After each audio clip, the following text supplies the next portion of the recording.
This is Nancy with Food Anthropology, and I'm here again to talk to you about food waste.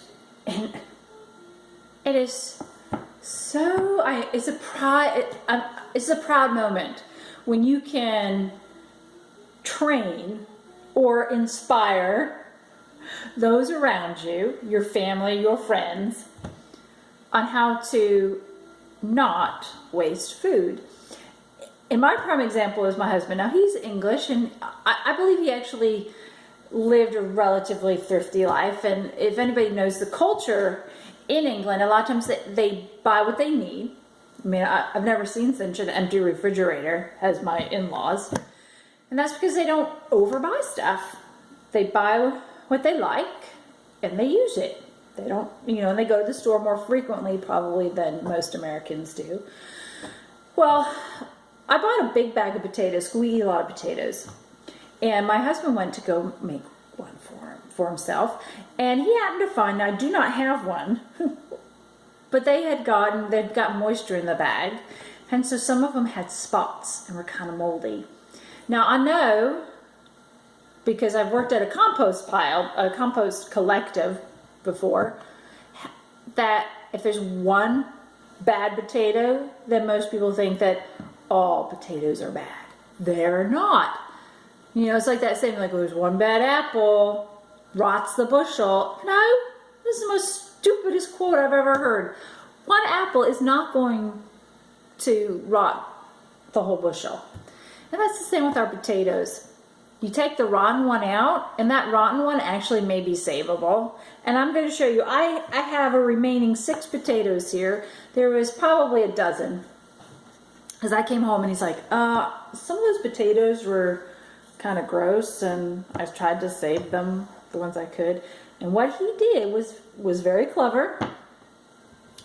He actually just cut out the bad parts. You guys see all that? Now, not all of them were bad, and just a simple tip. And what this did was it basically stopped the decomposition process, the rotting process. And it took he changed bags, so any spores that were left over from whatever was on these potatoes was gone. I mean, he created a cleaner environment, took away the bad spots, and he did wash them off, which was great. Cleaned them off. The thing is when you do that, you're going to want to put them in the refrigerator, because a lot of times you can put potatoes in the cold storage. It's the best. You hear about your grandparents sticking them in the cellar, the potato cellar, because that was a really great place for them to be. It was cool. It was dark. And where I had them, obviously, it wasn't cool and it wasn't dark enough. It's hot in North Carolina in the summers, even with air conditioning. But he was still able to save. I mean, he may have thrown out one potato, and that's just awesome that we were able to still have over a dozen potatoes that I think the average household would have thrown away. So again, all he did was cut out the bad spots, give them a clean, put them in a new bag, so the environment which was breeding the bacteria was gone.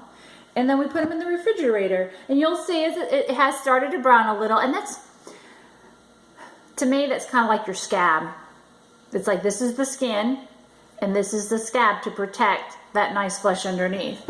And tonight, I'm just going to cut them up. I'm going to show you beautiful potatoes. Beautiful, beautiful, beautiful. And what we're going to do today is I'm just going to quarter them up and make some potato wedges. Very, very simple. So, when in doubt, do not throw it out. Now, that's not what we've learned, is it? We're always learned, when in doubt, throw it out. Find a solution.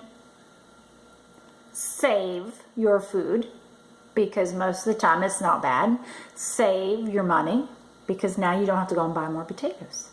Just get clever with how you save your food so it doesn't get wasted. This is Nancy with Food Anthropology. Thank you for joining me. Here comes my son. He wants to say goodbye. Woo!